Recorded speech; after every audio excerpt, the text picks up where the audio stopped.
Bom dia, vamos começar hoje o nosso devocional com Deus, continuando aqui em Lucas capítulo 22, versículo 14, que diz assim: A última Páscoa de Jesus.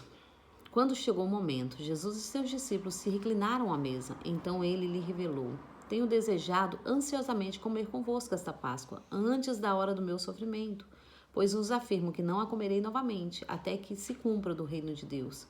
E havendo pegado o cálice, ele deu graças e ordenou: Tomai e comei, e compartilhe entre vós, pois vos declaro que de agora em diante não mais beberei do fruto da videira, até que venha o reino de Deus, a ceia do Senhor. E tomando o pão, havendo dado graças, o partiu e o serviu aos discípulos e recomendou: Isto é meu corpo oferecido em favor de vós, fazei isto em memória de mim.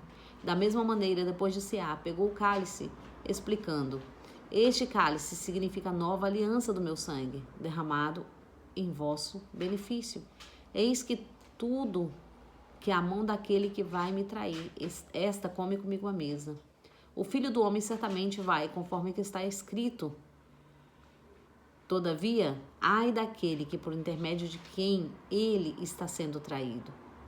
A partir de então, começaram a questionar entre si quem seria dentre eles o que estava para fazer isto.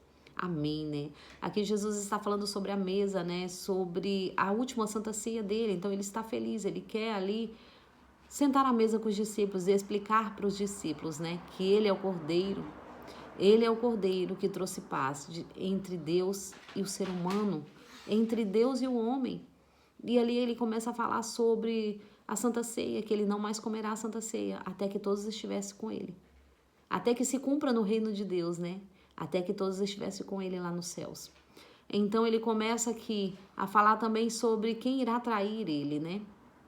Ele começa a falar, porque Jesus, ele era Jesus, né? Ele não maltratou Pedro, ele não maltratou Judas, mesmo sabendo que Pedro iria negar, mesmo sabendo que Judas iria traí-lo.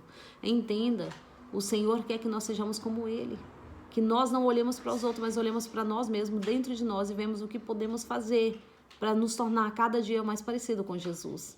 É sobre isso, é sobre o reino de Deus, não é sobre mim, não é sobre você, mas é sobre o reino de Deus. É sobre nós sermos parecidos cada dia mais com Cristo. E aqui Jesus começa ali a explicar para os discípulos, né? Que era necessário que tudo isso acontecesse, né? Aqui fala da ceia. Jesus começa ali a ensinar eles a tomar a ceia. E tomando o pão, havendo dado graças, partiu, serviu os discípulos, recomendando: Isto é meu corpo oferecido em favor de vós, fazei isto em memória de mim. Então o Senhor aqui fala sobre o significado, né? Da mesma maneira, depois de cear, pegou o cálice, explicando: Este cálice significa a nova aliança do meu sangue, derramado em vosso benefício. Então, o sangue dele iria ser derramado para fazer uma aliança com Deus. Então, é sobre essa aliança que hoje nós estamos falando, sobre a aliança com Deus, a aliança que Jesus fez com Deus. Qual é essa aliança? Se oferecendo pelos nossos pecados. Então ele foi o cordeiro. Abraão ali quando oferece Isaac, ele diz: aonde está o cordeiro? Isaac pergunta e o próprio Abraão fala: Deus proverá. Então aqui Deus tinha provido o seu próprio filho como cordeiro. Jesus veio como cordeiro. O cordeiro, o filho que Abraão não sacrificou, mas Deus o sacrificou por nós. Deus o sacrificou para que nós tivéssemos vida em Jesus. E é sobre isso que nós possamos entender que não é sobre nós, mas é sobre Ele. Ele já se ofereceu, Ele já deu a vida dele por nós. Então não devemos sentar à mesa e ter desaliança, né? Tem que ser uma aliança. A aliança de Cristo não é a nossa. Que possamos entender que há comunhão na mesa, que há esperança, há